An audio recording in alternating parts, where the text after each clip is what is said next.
with how great Nikola Jokic is playing as a two-time reigning MVP? Greatness. We're seeing it in every aspect, passing, rebounding, defense, everything. Look at that. He sets the high screen and roll, and he rolls right to that point where he can get that easy shot. And when he has the ball, you got to cut and move. Look at this. This is supposed to be a DHO. Nope, you're going to play the play. Now, I know the defense is sagging off. I'm going to find Michael Porter Jr. for a shot. Look at him, this cut to the basket. Post up. Ooh. All you got to do is cut, young fella. I will find you. Again, the Joker. Watch this back screen. Who does that anymore? Whoop. I'm going to set this back screen. Now, I'm going to work this. I'm going to hit that little DHO. Now, I set a screen, got my teammate a good shot, missed it. I'm going to get the one-handed offensive rebound and then just lay it back in the basket. When you watch him play, and we say the same thing about Luka, you cannot speed him up. Mm-hmm. You cannot harass them. You cannot get them frail. You cannot get them out of their comfort zone. They play within themselves, and he's so big and wide. When he sets up on that high post like Sabonis, and you start cutting and moving, the thing I'm amazed at, Smitty, he sees everything. Everything. You know, Smitty, when I think about how you guys explain the great players, like the all-time greats, and you always say, how do you make others better? In every single clip that I watched there that Sam pointed out, Nikola Jokic was making someone else's life easier, making a teammate better. And how does he do that in every single play, it seems? Well, there's a few things for me is, you know, all great players should be able to draw a double team with some kind of skill set or your size, and he can do that. Then he can make you pay from double teaming him. Also, what areas of the court that you can make a player uncomfortable? That's what I was taught coaching. That area, he's uncomfortable. Well, pick an area 94 feet, and I'm being truthful, 94 feet. He's comfortable at 94 feet.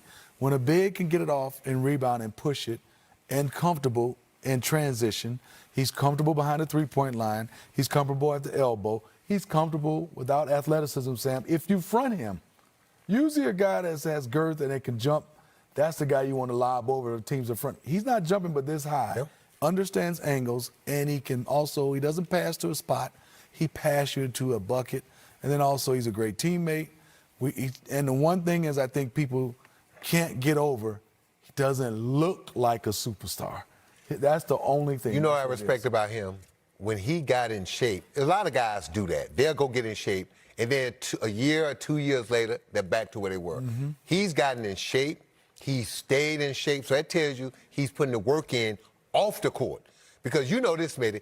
Hey, man, I don't care how much work you do on the floor. If you go home and eat and do this and do that and not take care of yourself, right? Especially big guys. Mm-hmm. So that tells me he's watching what he's eating.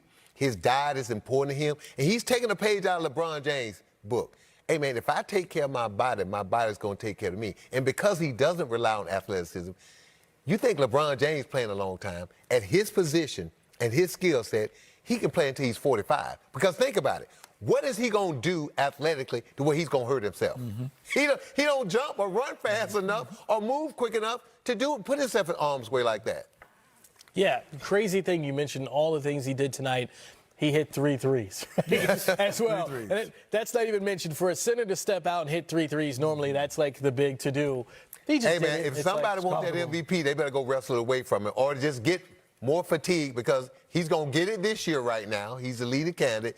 And if he keeps playing on this trajectory, he's got a couple more before he's done. I can't wait to see these voters because, I mean, this is going to be a close race. It's going to be close with it, but I don't see how you can not give it to him or the fact that he hadn't earned it when you look at their record and then you look at his numbers. He's a half an assist away from averaging a triple-double. And think about this. If he gets to 30 points, so you're talking about 30, 12, and 10. At over 60% shooting from the field. And that's what he does. Wow. He's efficient. Nikola Jokic, 1 of 1